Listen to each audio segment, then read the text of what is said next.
So today we're joined by an artist whose work completely changed the way I think about art, value, and even the everyday objects we overlook. I still remember walking into an exhibition here in Miami. Someone handed me a basket, and suddenly I realized the entire gallery was transformed into what looked like a supermarket.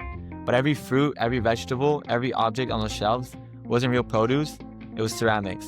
Handmade, detailed, familiar, yet unmistakably touched the unique style of the artist behind it all. It remains one of the coolest art experiences I've ever experienced.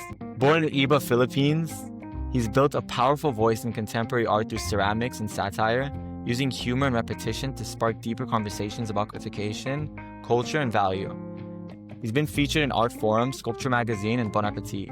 His work has traveled internationally from museums and galleries to unconventional public spaces, meeting viewers where they least expected. So today we're diving into the mind behind this creator, so please welcome to the show, Reniel Del Rosario. There we go. Let's get Happy it. to be here. Thank you for having me, Or. Thank you for hopping on, man. So yeah, we spoke a little bit before this, but can you tell us about who you are, your background and what you do today? No, yeah. My name's Reniel Del Rosario. I'm an artist based in LA. I make artwork. I feel like that's the easiest way for me to explain it. What they really are. It's like I make a lot of ceramic things and I put them in these installations that I feel like most of the time mimic stores. And, this is something I've been doing since I was an undergrad at the University of California at Berkeley. And, this is what I do for like the full time. I've been doing this since 2018. And, I make artwork. I feel like that's the easiest way to say it. I love that, man. And do you come from an art background? What did you do before art?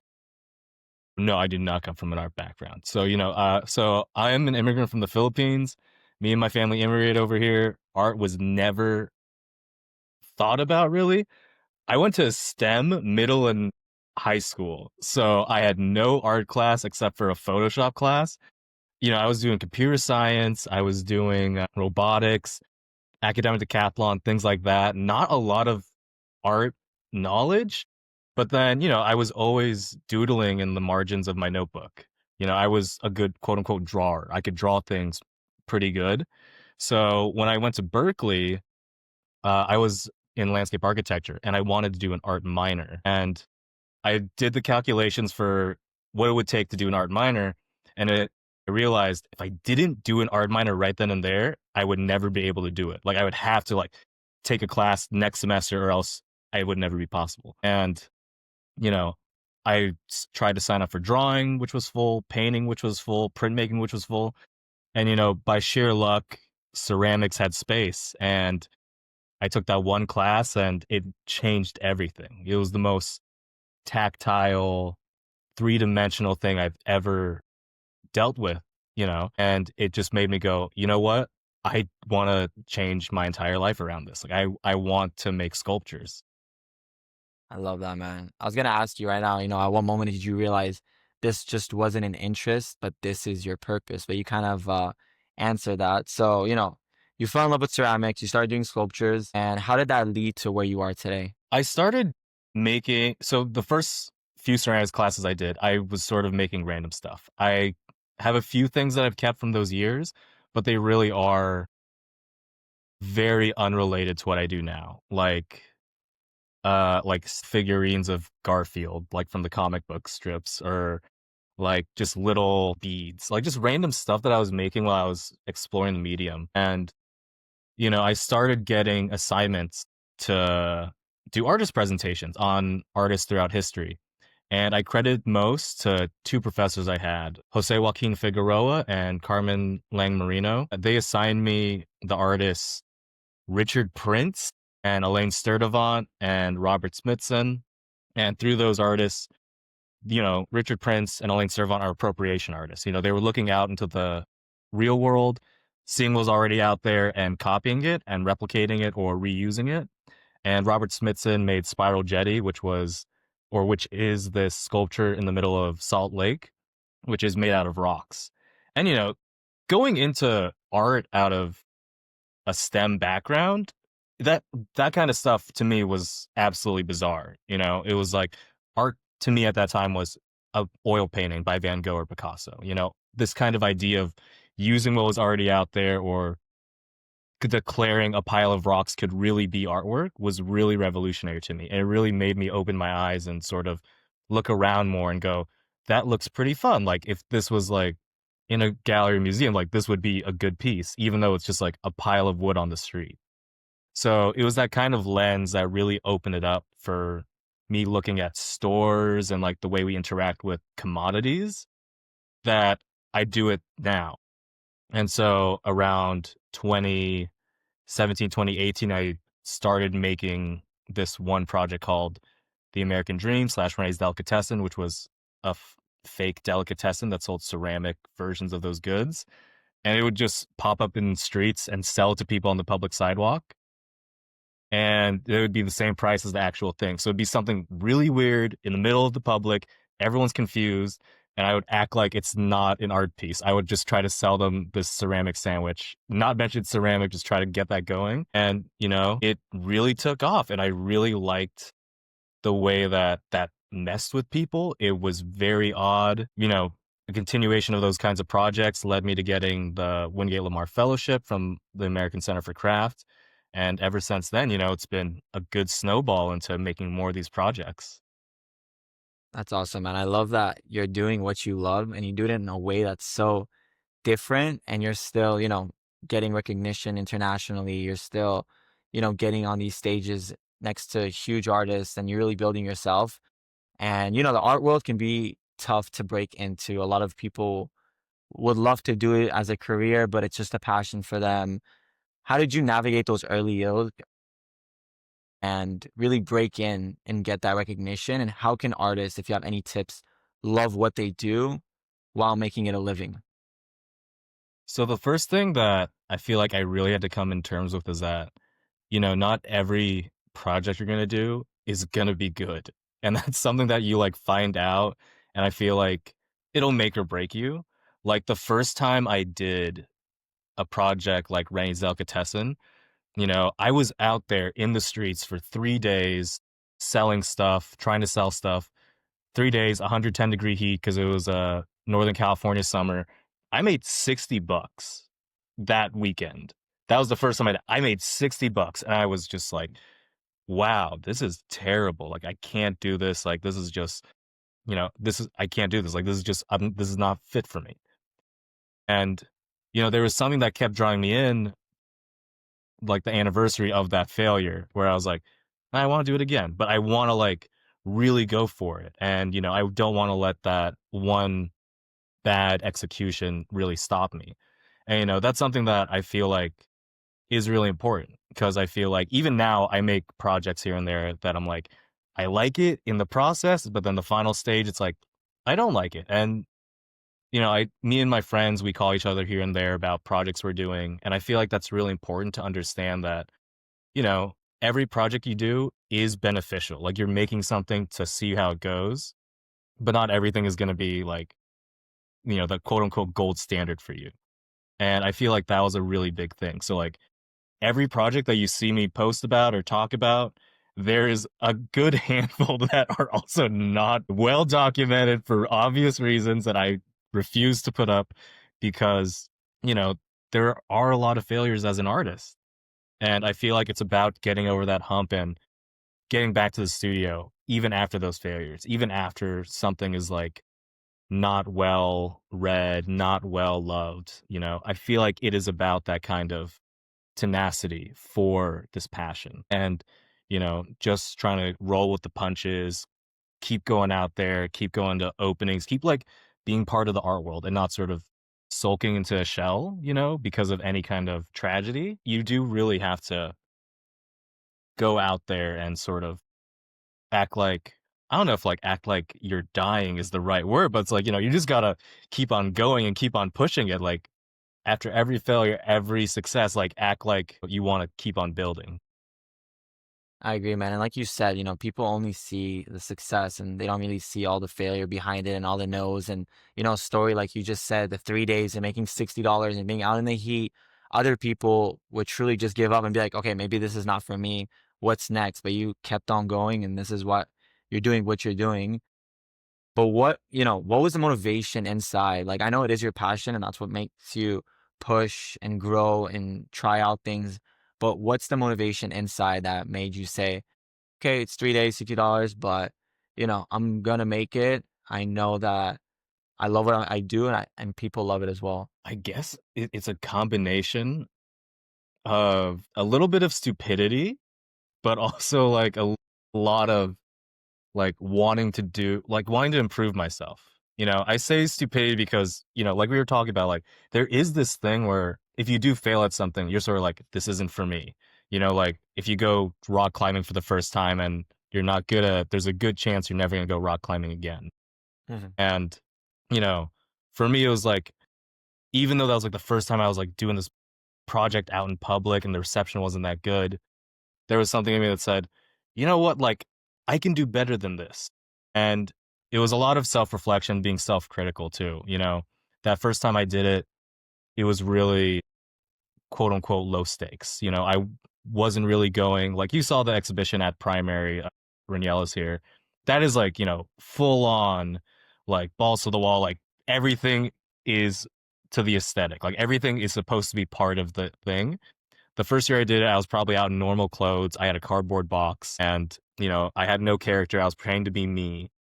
And then the next year, I was like dwelling on the fact that, oh, last year I did like it was. I just sort of went out there, and so it was trying to reflect back and go, like I can do better. Like if I really want to have this project be a project that I want to be proud of, I have to like be critical of everything I did and what could go better. So I was like, I need to get a uniform. I need to have a character slash performance. I need to have like all these details that sort of would elevate this art project. And it's like it's always that. Like even at Primary, it's like even though I would consider that like a good successful project, I'm always looking back and being like, yeah, I could have made like, ceramic milkshakes for the fake Robert is here, Like there's a lot of stuff where I have to look back and really, challenge myself like, okay, next time I do something like this, I have to like really think deep and really ask like, what can I do to make this better? I love that. And we spoke a little bit about the people that influenced you and the professors and growing up in the Philippines. And I tell this to people all the time, like the places that I've lived over the years, I feel like have influenced me and helped me see things in different ways. What are some artists, thinkers, or everyday people who inspire you to work the most? And did anything from growing up in the Philippines inspire you or affect your artwork? No, yeah. So I want to say first about like my upbringing. In the Philippines, I feel like, all the stuff about my upbringing, I feel like is subconscious. Like I wasn't necessarily, I think, really picking that, but it was something that a lot of these things are things I grew up with. So for instance, this fascination with stores can be pulled from in the Philippines. There's divasorias, these markets where they sell a lot of bootleg goods. And so growing up, my folks going to the Philippines, coming back, they'd have bootleg Gucci shirts, bootleg Christian Dior like sweaters, bags, things like that. And so I've always had this familial obsession with commodities. And, growing up in the States, me and my folks would go to flea markets, garage sales, and we'd always try to find like the quote unquote good stuff. So there would always be an eye for like the commodity. And then you could also pull into that my dad being a butcher for Albertsons and Safeway. And after school, sometimes I would walk down the store aisle.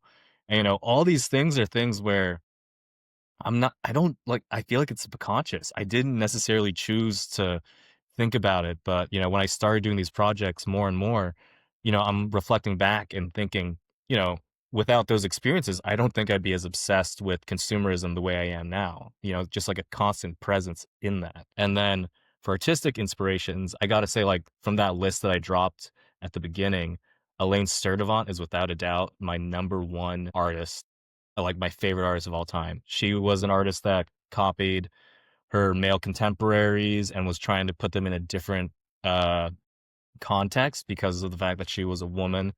And that was something really amazing to me that I still think about, this idea of like an object already having a history, but you as an artist being able to give it a different history in addition to what it already has, I think that's the amazing thing with a lot of art, especially with like sculptures. It's like Andy Warhol, like that soup can is a soup can, but you can recontextualize it by putting it as a print or by making your own Brillo boxes. Like there's this entire depth of history and value with that kind of changing that to this day I feel like is the number one thing I'm obsessed with. I'm obsessed with that idea that I can take this object and change its value, cultural, historical, or monetary.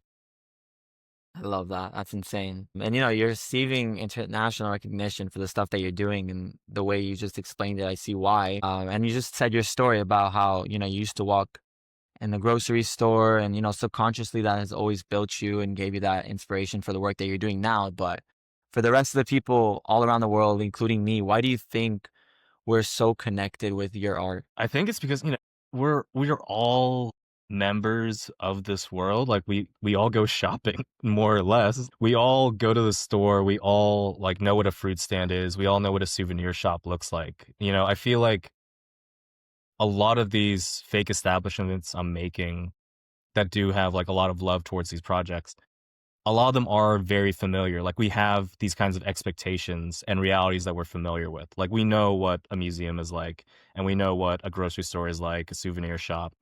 And so it's that kind of draw of the familiar, but then when you enter it and experience it, it's this kind of clashing of the expectations and what you have in mind for these spaces. I feel like that kind of surreal, I don't know if surrealist is the right word, but that kind of just like oddity of it. Like the fruit stand's not just a fruit stand. That museum is not just a museum. Bodega is not just a bodega. Drawing them in with a very familiar thing and trying to put a narrative that's really critiquing something about it. And what is that narrative, would you say, in It general? depends on it depends on the project, but a lot of it is sort of like asking the audience to really think about why we put some things on a pedestal and why we don't put some things on a pedestal. Like, for the Robert is Here project, Reniel is Here, I was copying the Robert is Here fruit stand in South Florida because as I would visit that site over time, there would be more and more housing developments surrounding it, sort of endangering the possibility of the future of Robert is Here. And so it was sort of this idea that, like, a lot of people can go to like a fruit stand, just go like, oh, yeah, they have fruit. That's cool. They have fruit. It's cheap. That's good. But, I'm obsessed with the idea that like this is a real establishment that was built from the heart of a guy that's painting everything. Everything is very ad hoc, like everything is pouring in from his heart. And we sort of view it as like this is just a store. When in reality, everything has its purpose. So like when I make those fake souvenir shops with all these little tchotchkes and stuff like that, a lot of those objects are things that are recontextualized and sort of making you wonder about like, well, what's the actual value of the original thing? Like, why do we have value on that? Or why don't we appreciate it in the day to day? I feel like, you can appreciate anything. Like anything can have this kind of glory to it. Like a salt and pepper shaker, even like I feel like is like you'll find a lot of them at thrift stores, like a lot of the kitschy ceramic ones, I feel like the ones in the shapes of things. And, behind that is an industry that mass produced these salt and pepper shakers in a specific aesthetic for a specific time that are now outdated and unloved. But yet they still hold that history, even though they're on the 25-cent shelf at the thrift store. There's that like deep, deep history with it that we sort of don't care about because it's just a banal object. But I'm trying to make people appreciate the banal.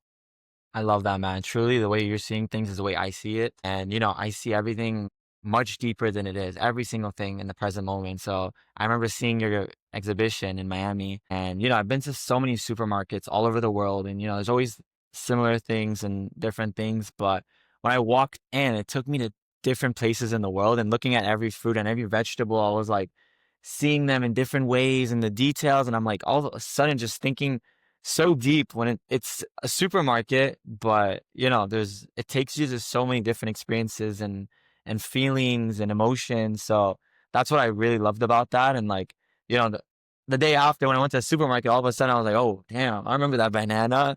And you appreciate things more, you put more love into things, and then you kind of get that back in your day to day when you start seeing things like that. So kudos to you for seeing that in a way like that. I hope people, watching this or in general start putting more attention into the smaller things in life, into the details, because it does pay off, in my opinion, and makes me a happier person. But for you, what impact do you hope your art leaves on people when they encounter it?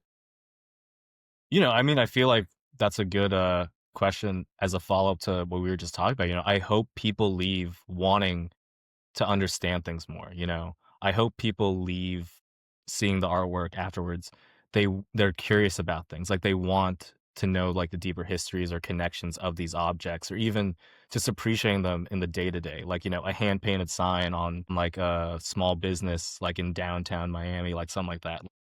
It's a choice to do a hand painted sign. Like there's a hand that goes behind it in this big sea of like fabricated plastic signage. And to see someone like hand paint the name of the store on a building is like so important.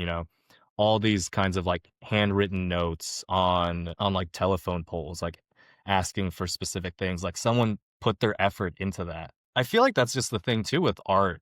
I feel like even if it wasn't like sculpture or anything, if it's a painting, like I hope that people leave looking at this object and when they leave, they can put that kind of idea that like these things are made by people and these things are made within a context with a value that is a lot more grand than like, oh yeah, this is it's here. Like, this thing is not just here because it's here. It's here because of so many things that built up to it being there.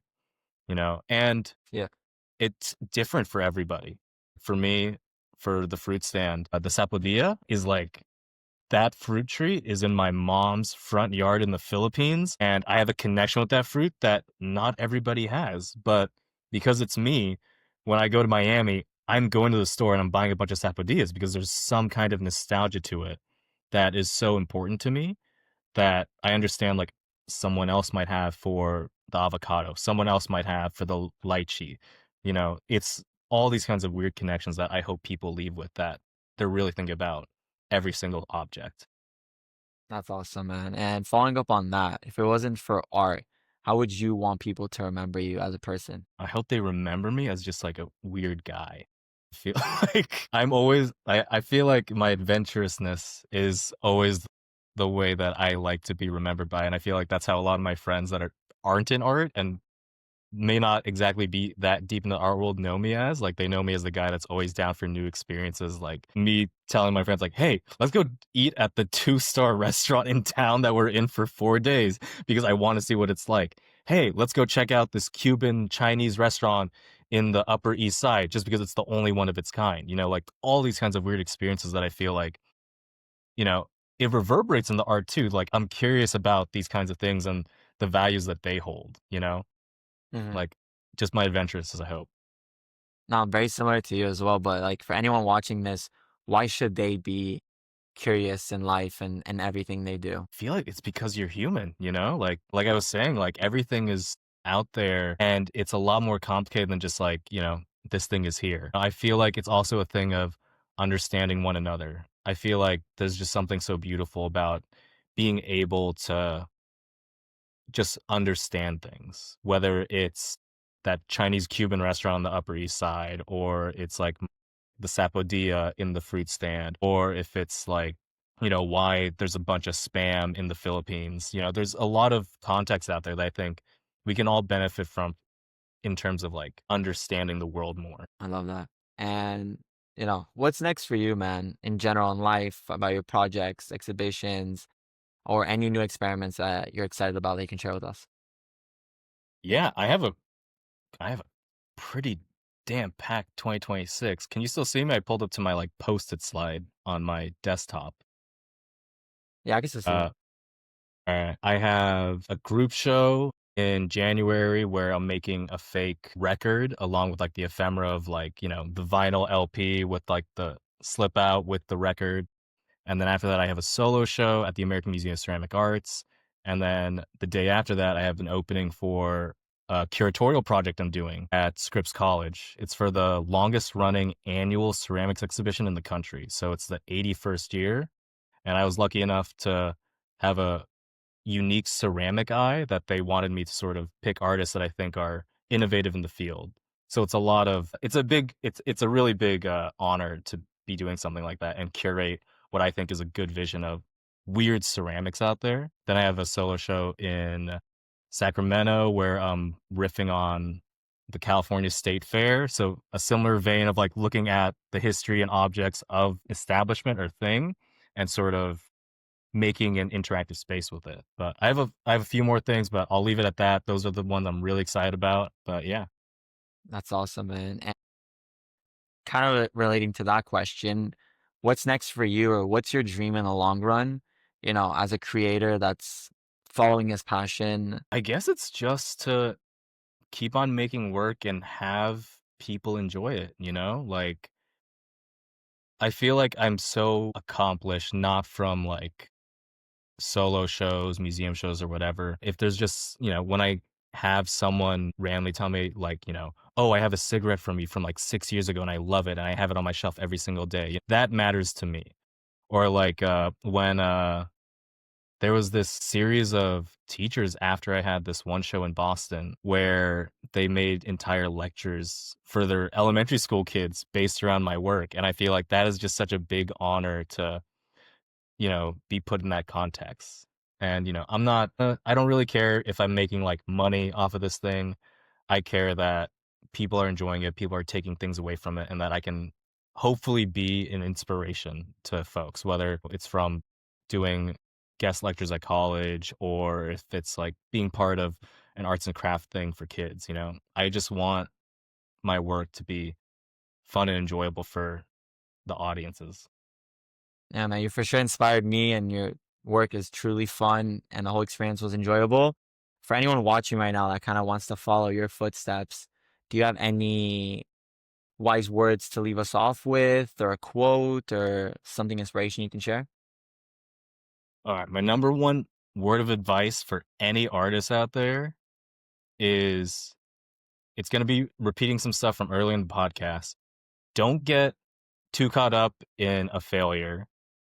Always go to the studio and never be always in your studio. You got to get out there, whether it's openings or just doing a hobby that you like. I feel like it's really easy to stay in your studio and sort of just get absorbed in there. But, be part of the world, hang out with your friends, hang out with your loved ones, go watch a theater play, go watch a movie, like go play video games, whatever you can to have an outlet outside of art. I feel like is just as inspirational as any museum, gallery, quote unquote fine arts thing, be inspired by the world out. That's awesome. You're amazing, Reniel. Thank you for joining the Circuit podcast, man. If anyone wants to connect with you or see your work, how can they do that? You can follow me on Instagram at Adrenaline. It's ADRENIELINE. I made that handle when I was like in 8th grade. It was supposed to be Adrenaline with my name in it. It's too late to change it now, so I'm committing to it. But follow me on Instagram. I'll have links to my website on that page, and you can follow me from there. Send me a message if you want. I'm more than happy to chit chat. That's awesome, brother. Thank you again. I appreciate you. And for whoever's watching this, I'll link everything below, and follow for more amazing people like Reniel. Thank Thank you. you so much for having me, Or.